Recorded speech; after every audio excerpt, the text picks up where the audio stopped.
de progreso. A partir de la misma premisa, se concluirá que la falta de espacio ocasionada por la saturación de una naturaleza exuberante, desproporcionada, que todo lo puebla de multitud de sonidos, animales y plantas, que casi impide la respiración y disminuye la vitalidad a causa de la pesadez, el espesor del aire y el carácter insalubre de las tierras bajas, generarán el carácter indolente, despreocupado, que en lugar de progresar hacia la civilización, se conforma con una manera de vida primitiva, más cercana al salvajismo, según Alcísar. A lo largo de la peregrinación, no solo se da forma a un determinado tipo de sentimiento estético de la naturaleza, guiado tanto por la búsqueda de la imagen de un territorio compuesto por la variedad de sus paisajes, como por el interés en el progreso material y moral de las comunidades que habitan cada región. Más allá de su pretensión cientifista, de la exactitud de las descripciones geográficas y la veracidad de mediciones y estadísticas, esta obra testimonia un modo de ver que ha descubierto el propio valor del ver para los seres humanos.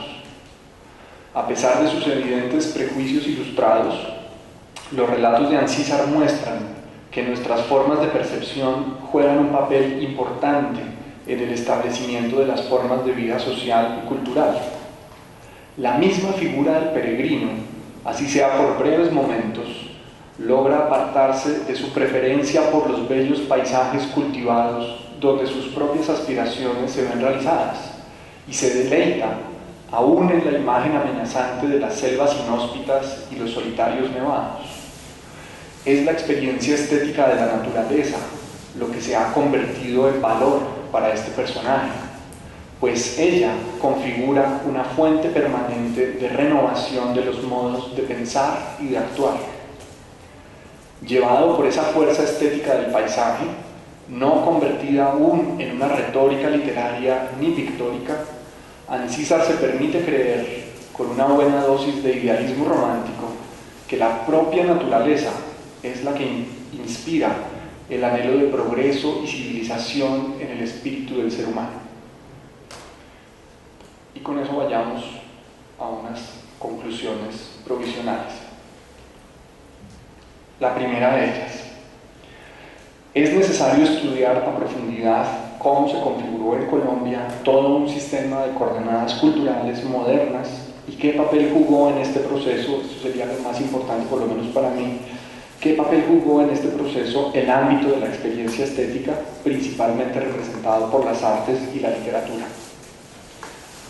Segunda conclusión provisional: con ese fin en mente es necesario reflexionar acerca de los distintos ámbitos de sentido que intervienen en el desarrollo de los sistemas culturales y las formas de comprensión del mundo. En particular, se requiere reflexionar teóricamente sobre el papel del ámbito de la experiencia estética, que es frecuentemente pasado por alto y que resulta imprescindible en los procesos de transformación de sistemas conceptuales, pues este ámbito explora continuamente posibilidades de sentido y entonces parece empujar así continuamente los horizontes de comprensión. Tercera conclusión provisional: el caso de Manuel Alcísar es significativo y mucho, pues muestra cómo determinadas estructuras metafóricas y determinadas formas de ver, de experiencia estética, se encuentran mezcladas en tareas científicas y políticas, determinando en buena medida su sentido y su función. Y cuarto, el caso de Manuel Alcísar también es significativo porque muestra cómo el proyecto político de la modernidad hacia mediados del siglo XIX estuvo concentrado en el concepto de progreso, y este, a su vez, era elaborado también a través de estructuras metafóricas y formas específicas de la experiencia estética de la naturaleza. Hasta ahí las conclusiones. Muchas gracias por su atención.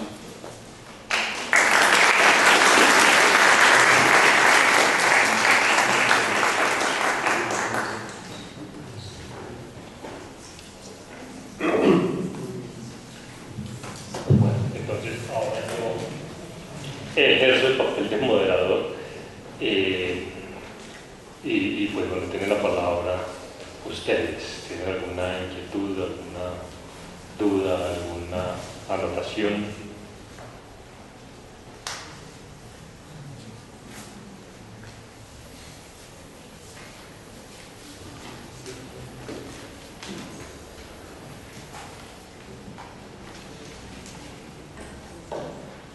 Bueno, yo sí tengo una y así podríamos comenzar y de paso el público también se va animando.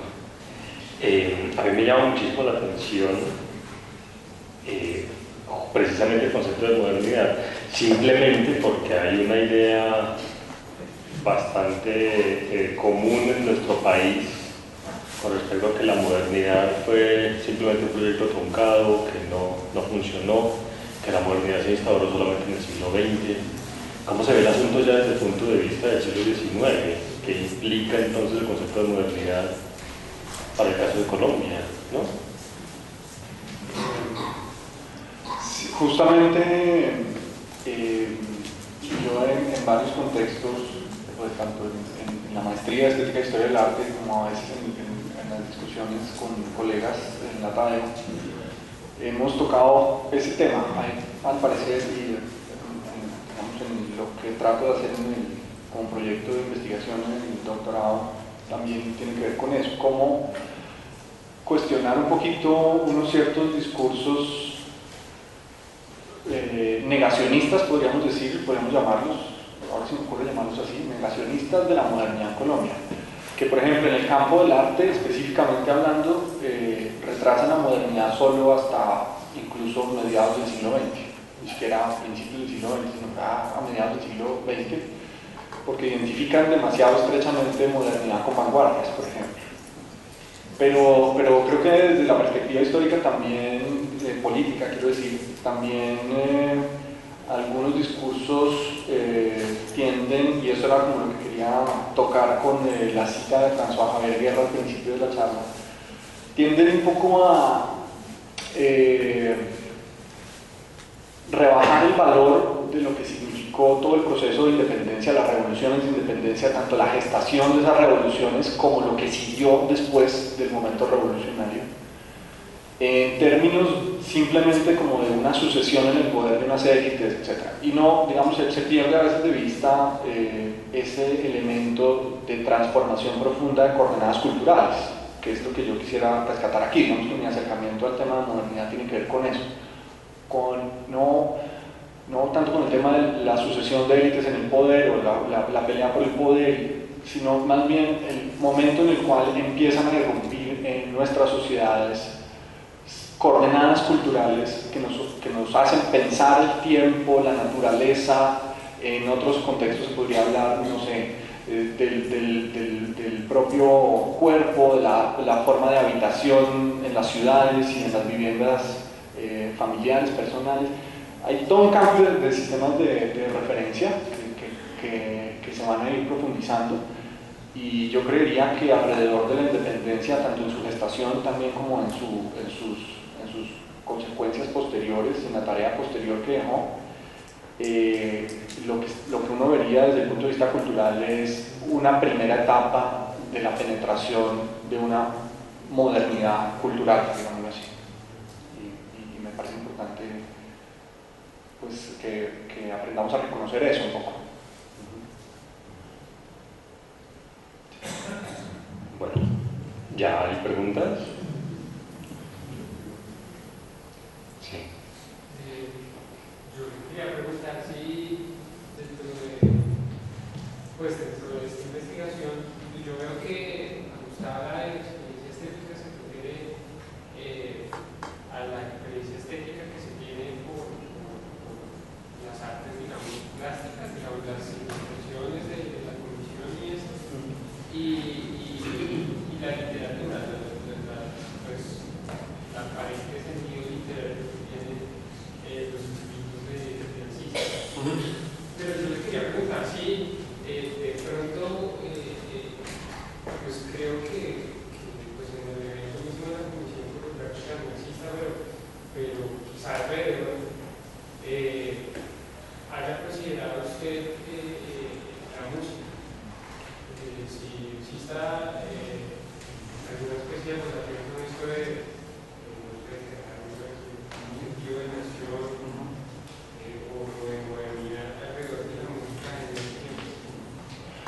Bien, pues la pregunta estaba muy interesante porque primero, en efecto, digamos lo que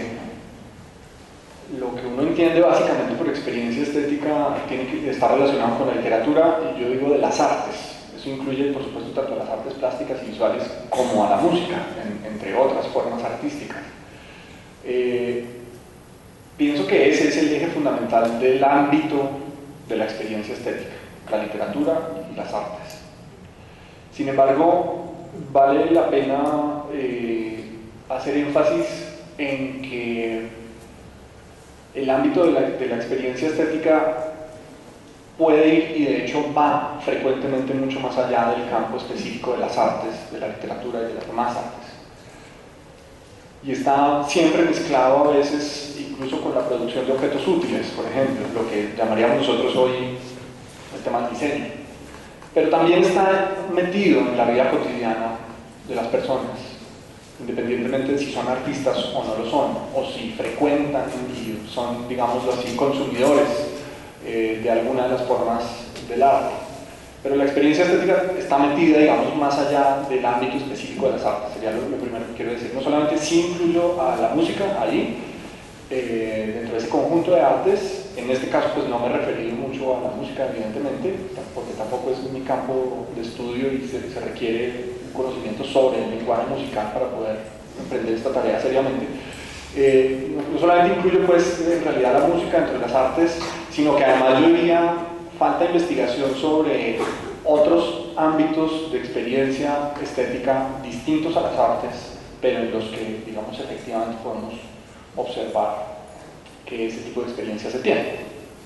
Eso como una primera respuesta. Y segundo, en efecto, el tema de la música, ahí hay, digamos, algo metido en el tema de la modernidad. Creo que hay una transformación también de la forma de entender los gustos musicales y la práctica misma de la música.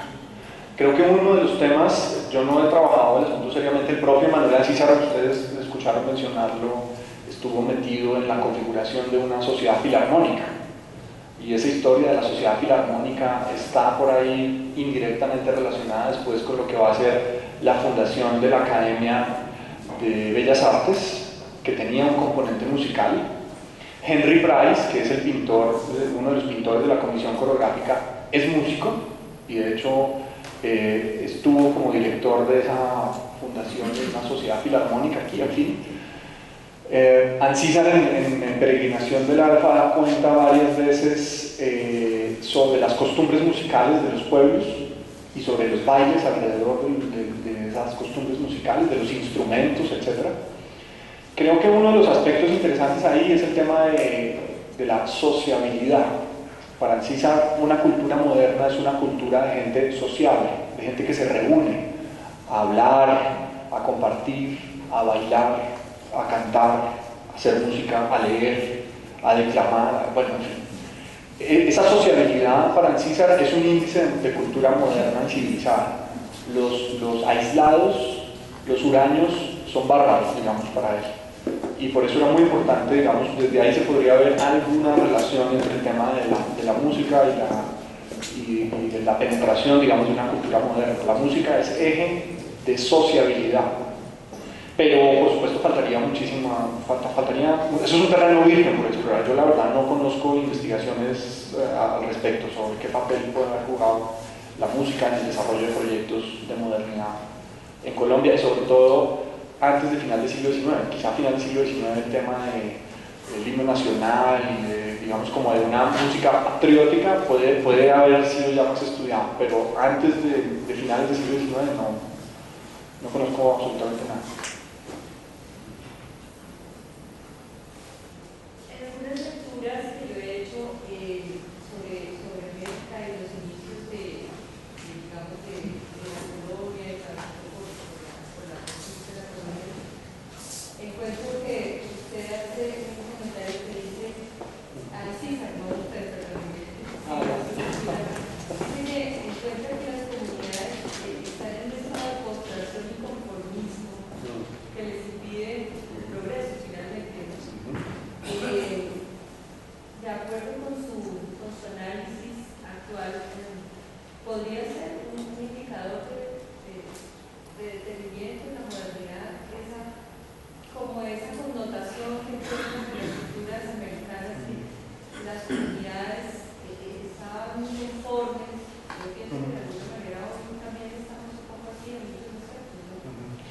Bueno, lo primero que hay que decir es que hay que andar con mucho cuidado, digamos, tener en cuenta que han corrido 160 años, más o menos, desde esta visión que Ancisar muestra.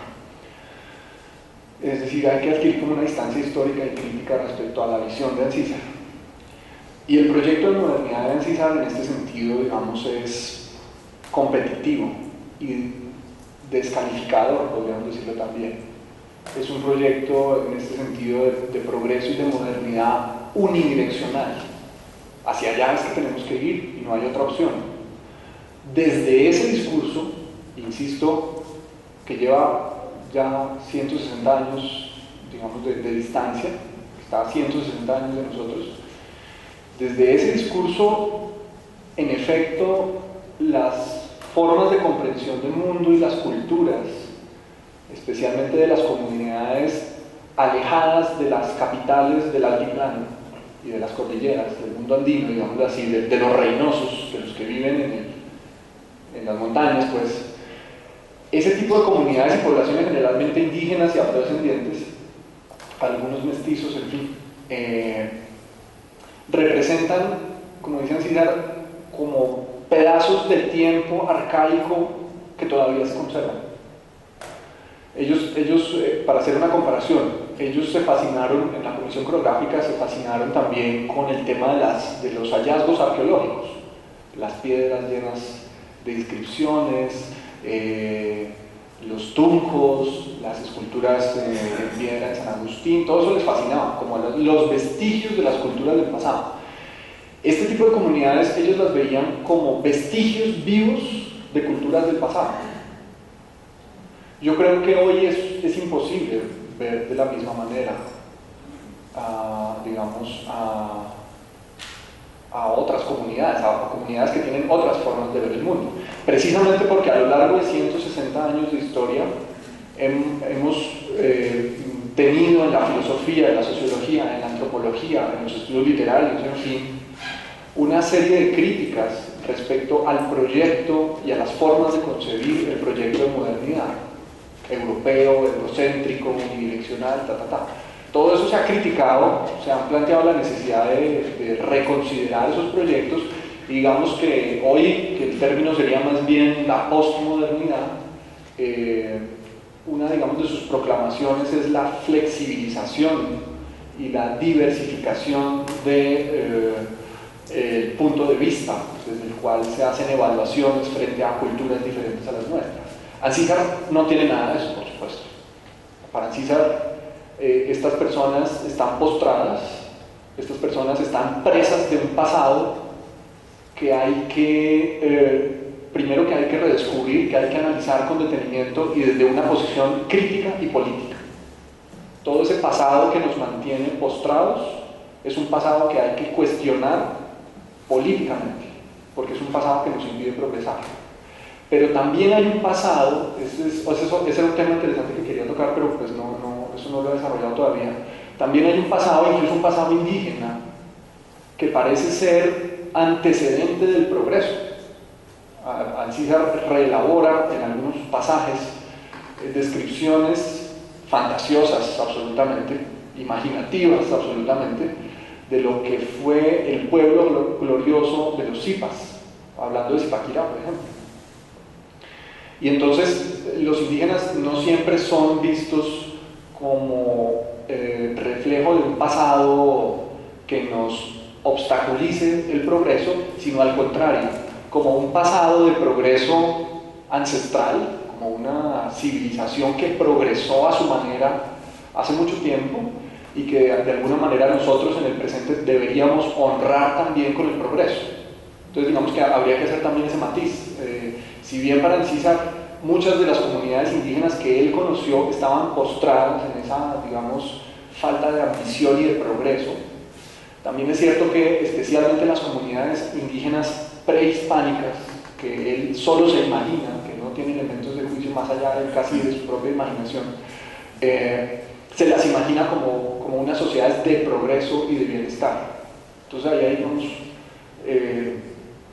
unas dicotomías muy interesantes, pero subrayar sobre todo que hoy nosotros, digamos, es inaceptable pensar en estigmatizar, como lo hacía el César, a otras formas de cultura, simplemente porque no comparten nuestras formas de comprensión del mundo y nuestro anhelo de progreso, ¿no? Eso sería como...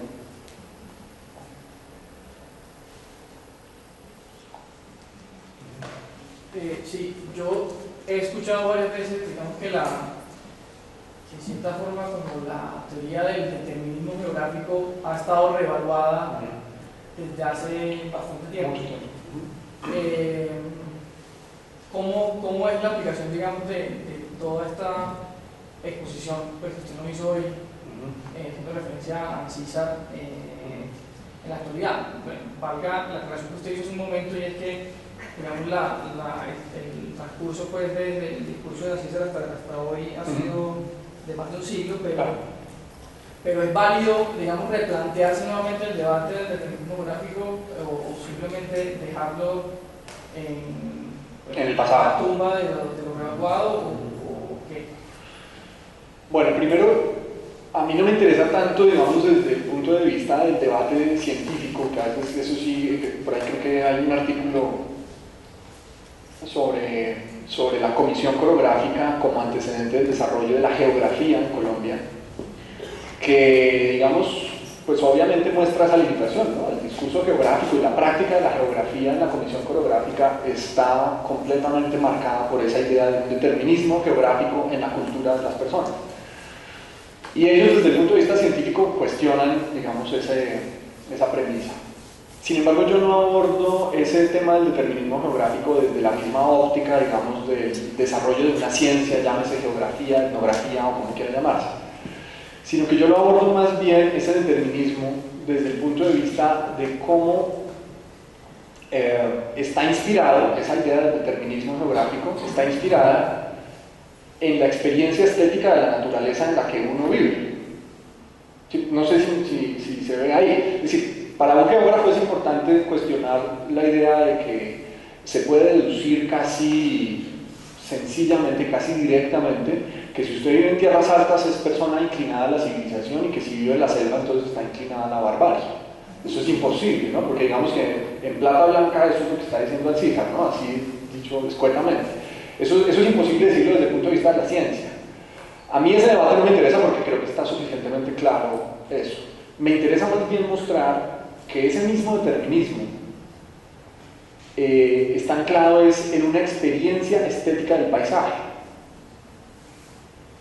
Que Alcíjar comprende, a pesar de todos sus prejuicios ilustrados, comprende que ver estéticamente la naturaleza, el espacio, las montañas, el aire, el tipo de geografía en la que uno está caminando, andando, el clima, etc., que todo eso conforma una experiencia de la naturaleza, un sentimiento de la naturaleza, que a su vez genera unas reacciones emocionales de arraigo, de respeto, de sublimidad, etcétera, etcétera. Y eso creo que es un aspecto que el debate científico, por lo menos hasta donde yo sé en Colombia, no ha dejado ver. ¿Sí me explico? Ese determinismo se puede ver desde el punto de vista de lo estético y basta echarle una ojeada a alguno de los textos de Alexander von Humboldt para ver que él es uno de los grandes representantes de esa relación estética, no solamente científica, entre el ser humano y la naturaleza. Ahora, la segunda parte de la pregunta es si eso sigue existiendo hoy. Yo insistiría, pues hoy no podemos decir lo que dice Alcíjar, que si usted vive en el altiplano, entonces es progresista o es civilizado y sigue en la selva, entonces no. Pues hoy es la cumbre de las Américas se lleva a cabo en territorio bajo, digámoslo así, ¿no? En fin. Y mañana en el Brasil, seguramente los territorios selváticos del Brasil serán las nuevas capitales de la superpotencia suramericana. En fin, eso ya no se puede sostener desde ningún punto de vista. Pero lo que sí es interesante, y sería interesante, digamos, seguir en una historia, es cómo, en efecto, nuestras maneras de experimentar estéticamente nuestros entornos vitales, llámese paisaje natural, llámese estructura arquitectónica e incluso ambiente urbano, determinan en parte, o por lo menos son uno de los factores que inciden en el desarrollo de nuestras formas de pensar y de comportarnos. ¿Sí me explico? Esa es un poquito como una idea que a mí me parece personalmente que sigue siendo interesante y que puede estar vigente. Bueno, por ahí hay unas ramas, unas vetas de la fenomenología y hasta de la ciencia cognitiva que hablan de del pensar encarnado, y esa encarnación tiene que ver también con nuestra experiencia del espacio, y en fin. Bueno, hay diversas, digamos, tipos de estudio que le hacen un poquito el seguimiento a ese tipo de correlaciones estéticas entre el entorno y el sujeto, y que inciden en nuestras formas de pensar y actuar hoy en la actualidad.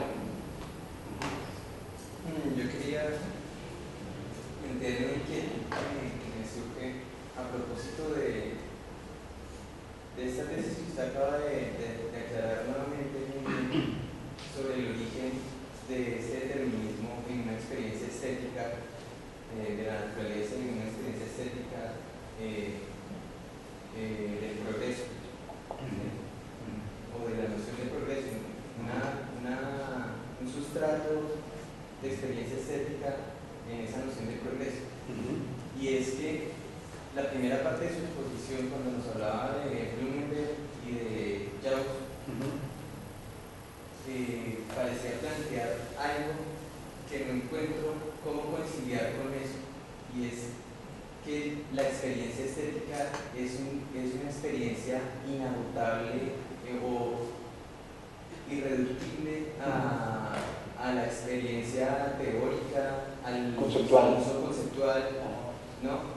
Entonces uno, en ese sentido, en el primer sentido en que usted lo está exponiendo, yo sentía, ok, la experiencia estética es una experiencia en cierto modo más rica y que no se puede agotar a ese discurso conceptual. Pero aquí nos encontramos con que esa experiencia estética en Manuel Alcísar termina reduciéndose en cierto modo a la idea un discurso conceptual, que sería a la idea, esa idea del determinismo geográfico. Entonces, yo me pregunto ahí, estamos hablando de dos cosas, quizá uno podría decir, en el primer sentido estamos hablando de una experiencia estética exclusivamente respecto del arte, y en el otro caso estaríamos hablando de más bien como del substrato estético que hay oculto tras un discurso conceptual aparentemente transparente. ¿Sí? Es una pregunta muy interesante y muy difícil, porque, digamos, yo digamos, frente a una pregunta como esta, yo pensaría mucho en la argumentación que el propio Jauss trata de plantear sobre, en la gran escala, en las grandes duraciones históricas, sobre cómo progresivamente esa riqueza de la experiencia estética va cada vez ganando nuevos territorios de exploración. Eso desde la antigüedad y la Edad Media hasta precisamente la modernidad y la etapa, digamos, de las vanguardias en la modernidad. Yo diría, esa riqueza de la que Jauss habla y que yo traté de enunciar aquí en la primera parte de la exposición, esa riqueza va empujando cada vez horizontes de comprensión del mundo. Y yo diría, más o menos hacia principios del siglo XIX, primera mitad del siglo XIX, justamente la experiencia del paisaje resulta, en cierto sentido, revolucionaria respecto a una experiencia estética dominada por la ética católica cristiana del virreinato, de la época colonial. Por supuesto, a nosotros hoy eso nos tiene que parecer una reducción al concepto del progreso y a los prejuicios ilustrados. Pero en ese momento es quizá algo que en realidad no queda muy claro en la exposición, vale la pena como trabajar en ello. Pero nosotros tendríamos que hacer un ejercicio ahí como hermenéutico de reconstruir el horizonte de sentido de principios del siglo XIX y ver contra qué era que estaban peleando ellos. De hecho, hay un artículo también que ahora recuerdo y he estado trabajando de Joachim Ritter en un libro que se llama Subjetividad, se llama así, Paisaje, ese capítulo, ese artículo, y él muestra cómo la experiencia estética de la naturaleza, el salir a mirar las montañas, los valles, las selvas, etc., ese ejercicio era enormemente revolucionario, no se conocía antes. De hecho, creo que es Petrarca, según la historia, tanto de Jauss como de Ritter, es Petrarca por allá el primero que se inventa y todavía tímidamente la idea de salir a ver la naturaleza, literalmente, directamente. Antes la naturaleza es solamente soñada y pensada a través, por ejemplo, de los relatos bíblicos y de las escenas bíblicas. La naturaleza es o el paisaje del Edén, o es la naturaleza,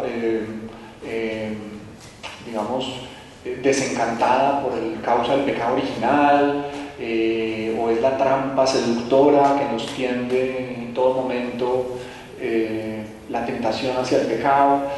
Pero rara vez es, según este tipo de historias, realmente la experiencia directa del ser humano con el espectáculo de la naturaleza. No sé si me explico. Ahí vale la pena aclarar que esa riqueza, ese potencial de la experiencia estética solo progresivamente va ganando esos espacios, digamos, de transgresión, y continuamente está como empujando esos horizontes. Entonces aquí habría que ver que el horizonte en el que se inscribe la experiencia de Manuel Ancísar está como ampliando el horizonte y rebatiendo el horizonte desde el que se experimentaba estéticamente el mundo, digamos, de la atmósfera colonial cristiana. Y ahí es donde estaría, diría yo, como un elemento de transgresión. Hoy para nosotros eso ya ha perdido su obviedad revolucionaria, ya no parece nada revolucionario salir a ver las montañas de Zipaquirá, ¿no? O los valles de Boyacá, no sé, eso ya no parece nada revolucionario. En la época de Manuel Ancísar lo era. Eso sería como, pero muchas gracias por la pregunta. Mi pregunta precisamente tiene que ver con lo que estaba hablando de, digamos que la comisión coreográfica y precisamente este texto de Manuel Ancísar se podría ver como un desfogue, una salida que intentan hacer una serie de sujetos, una tradición colonial, por hacer una investigación nueva frente a la política del país, frente a la investigación científica en el país, y precisamente lo que usted está diciendo de la experiencia estética como uno de los ejes de ese progreso o de ese proyecto de modernidad, etc. Pero pues lastimosamente este proyecto de la Comisión Coreográfica dura unos pocos años y es precisamente interrumpido de nuevo por un gobierno conservador, ¿cierto? Esa historia es interesante, sí. Y vuelve, digamos que pues, se podría decir que vuelve o volvemos en el país. De hecho, hasta estos días venimos de una Semana Santa en la que se iba a tener un entendimiento de la naturaleza bajo eso que Manuel Ancísar intentó romper, ¿sí? Y pues Manuel Ancísar y toda la comisión. Entonces la pregunta es precisamente por lo que usted está diciendo anteriormente, cómo desde hoy, desde nuestros días, obviamente no se puede hacer lo mismo que intentó hacer Manuel Ancísar, pero cómo desde hoy se podría volver a hacer un intento de una comisión o de una experiencia, de un entendimiento de la naturaleza, de una experiencia estética, como eje de un progreso o de un proyecto de modernidad. Ya. También una pregunta muy difícil y muy interesante. Yo también dividiría en dos momentos la respuesta. La primera es como relativa a la historia de la Comisión Coreográfica, que finalmente sí es una historia muy triste. Digamos que no fue tanto el gobierno conservador, si no estoy mal, eso es de José María Obando, el gobierno en el cual la Comisión Coreográfica finalmente finaliza, pero no es solamente por acción del gobierno. De hecho, el gobierno conservador estaba comprometido con el desarrollo de la Comisión Coreográfica. Es más bien una leyenda que el gobierno conservador fue el que terminó la Comisión Coreográfica. Por un lado fue el propio Agustín Codazzi, que murió llegando allá a la Sierra Nevada de Santa Marta. Hay un pueblo que lleva el nombre de Agustín Codazzi justamente por eso, porque él murió allá. Él murió antes de terminar todo el proceso, que era un proceso muy ambicioso. Era realmente un proyecto enorme y nunca sabremos el impacto que hubiera tenido en realidad. Era un proyecto sumamente ambicioso, de volúmenes enormes, de cartografía, de una edición enriquecida en Europa por pintores franceses que conocían a Codazzi, de estas láminas de la comisión y por los relatos de Ancísar y de Santiago Pérez. En fin, era un proyecto sumamente ambicioso. Y Codazzi no quiso que se publicara eso por pedazos, como le habían propuesto algunos presidentes antes. No, vayamos sacando eso por entregas, porque si esperamos a que al final todo salga en un solo bloque, en un solo paquete, nos vamos a demorar mucho. Codazzi dijo, no, esto hay que esperar hasta que esté todo completo y ahí sí lo publicamos. Solo se publicaron en vida de Codazzi, hasta donde yo recuerdo, algunos informes y las peregrinaciones de Alfa que salieron en el Neogranadino, casi al mismo tiempo que él las estaba haciendo, ¿no? Ya desde 1850 estaban saliendo esas publicaciones. Los historiadores han determinado que el verdadero enemigo de la Comisión Coreográfica en su final fue el mismo Tomás Cipriano de Mosquera, el que había concertado que se iniciara el proceso. Y al parecer el motivo era la megalomanía de este presidente colombiano, que es un enigma, o era un enigma, el general Tomás Cipriano de Mosquera, que se emborrachaba por ahí en la calle en Bogotá con los jóvenes cachacos para ganarse su favor, pero se creía más científico que Humboldt y Bonpland y Linneo juntos. Así se ha dicho. Hay un texto que yo confieso que no he leído todavía, pero es un texto al que debo aproximarme, se llama Juicio Crítico, y es el texto en el que Tomás Cipriano de Mosquera dice palabras más, palabras menos, que todo el trabajo de cartografía, de topografía y de descripción de geografía, que todo eso que ha hecho Agustín Codazzi no sirve para nada. Y dice que hay que contratar a alguien más, así de simple, ¿no? Entonces, digamos que desprestigia completamente la Comisión Coreográfica y bueno, en fin, después de eso Agustín Codazzi muere y se quedan muchas cosas sin publicar, muchas cosas sin publicar. Solo hasta final del siglo XIX vienen a conocerse algunas cosas fragmentariamente. Ahora, eso sobre la primera parte. Sobre la segunda parte de la pregunta, yo diría el tema de la experiencia estética de la naturaleza como uno ve que se da en Ancísar, y de la experiencia de tiempo como progreso, como marcha hacia un futuro posible, abierto además. Esas experiencias también sufrieron su historia. De hecho, la experiencia, quizá uno pueda ver más claramente la experiencia estética de la naturaleza, cómo se terminó convirtiendo en un programa sistemático, en la pintura y en la literatura. Y entonces ya no había que ir a ninguna selva, ni a ningún nevado, ni a ninguna nada. No había que salir de Bogotá para hacer poemas sobre las selvas, ni para hacer dibujos sobre los nevados, sino eso se convirtió en un programa, digámoslo así también, en una especie de cliché, de retórica tanto literaria como visual. Y se produjeron por montones, yo diría que por toneladas, se produjeron imágenes de paisajes, ¿no? Todavía hoy en las calles uno encuentra montones de paisajes, y hay toda una retórica del paisaje. Es decir, la experiencia estética de la naturaleza, por ejemplo, sufrió todo un proceso, digamos, de anquilosamiento, y al final del siglo XIX ya no era nada nuevo pintar un paisaje, sino al contrario, era eso, un género más dentro de las artes. No había que salir a descubrir nada, ni había nada revolucionario en el paisaje. De hecho, a final del siglo XIX y principios del XX, el paisaje era uno de los temas predilectos de los pintores de la academia, que eran todos conservadores.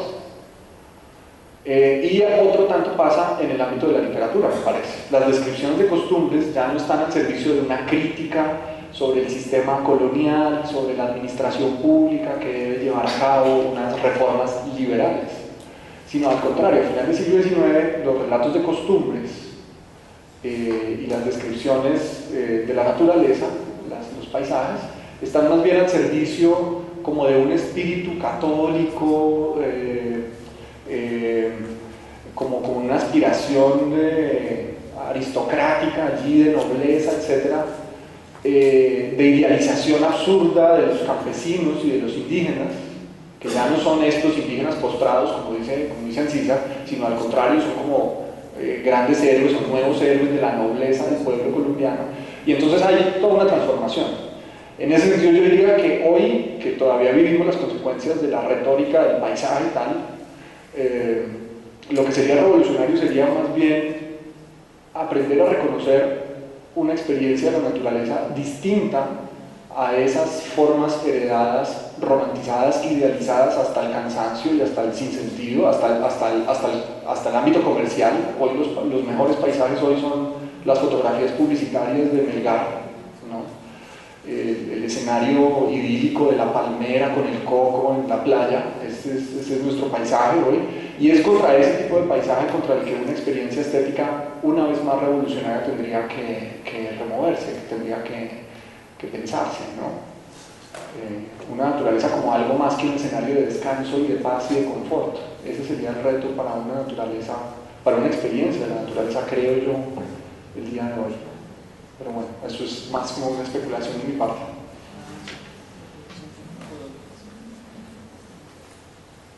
Yo quisiera en la exposición yo pude entender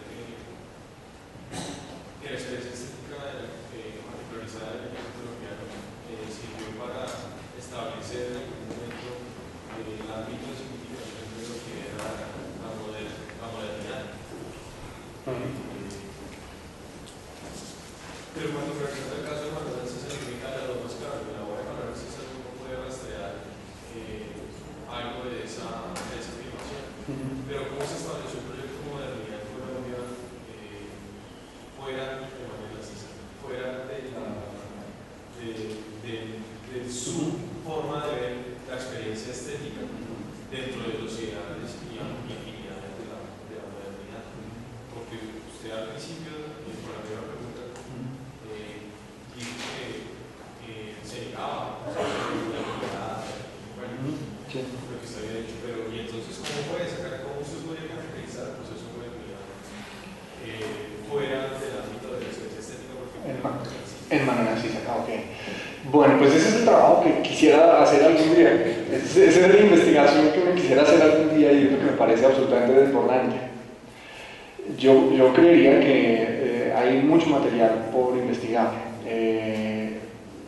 Pues creo que una de las personas que estaba interesada, por ejemplo, en figuras en la pintura como José María Espinosa y como Ramón Torres Méndez, que son pintores de primera mitad del siglo XIX también, es Beatriz González, y ella algunas pistas ayuda a veces a dar como para mirar cómo estos pintores tienen una forma de experiencia particular de la naturaleza, del paisaje, las costumbres, en fin.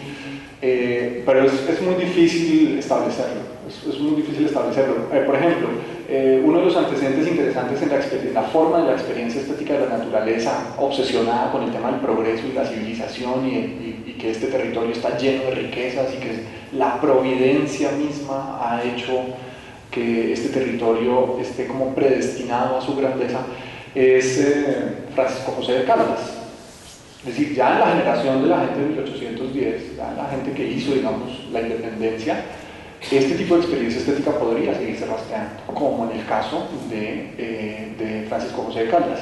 Y no habría sino que echarle un vistazo, en un ejercicio de la maestría fuimos a mirar unos documentos viejos en la Biblioteca Nacional y de pura casualidad nos encontramos con unos periódicos que conmemoraban el nacimiento de Simón Bolívar y lo conmemoraban pues con frases célebres. Eso se conmemoró en toda Latinoamérica. Y uno de los periódicos lo que publicaba era el testimonio de Simón Bolívar subiendo al Chimborazo, la vista del Chimborazo de Simón Bolívar, que es uno de los textos gloriosos, podríamos decir. ¿Qué es el testimonio de Bolívar al Chimborazo? No es sino una experiencia estética del paisaje sublime. Eso es. Así que ahí hay, creo yo, mucha tela por cortar, independientemente de que haya habido pintores oficiales o textos literarios de tipo ya clara y contundentemente novelescos o qué sé yo. Lo que yo pienso que hay que investigar es un poco eso, cómo están tan mezclados los discursos políticos, científicos, etcétera, con formas de experiencia estética que están prefigurando todo un proyecto de modernidad, ¿no? Yo diría, pues por lo menos eso. Y también habría que ver que este es como un primer ciclo de un proceso de modernidad cultural, un ciclo que es abierto fundamentalmente por criollos ilustrados que tienen como eje de referencia especialmente a Francia y a España, ¿no? Y es desde estos criollos ilustrados que empieza, digamos, como a construirse y consolidarse, amplificarse este tipo de ideales que no son solamente ideales abstractos, filosóficos y políticos y científicos, sino también formas de experimentar estéticamente nuestro alrededor y de comprenderlo, etc. Entonces yo diría que todas esas variables tienen que tenerse en cuenta a la hora de emprender ese proyecto grande que sería cómo podemos reconstruir pues esa gran historia. Es una tarea por hacer. Bueno, yo quisiera antes de terminar pedirles por favor paciencia de 5 minutos. La asistente me ha pedido 5 minutos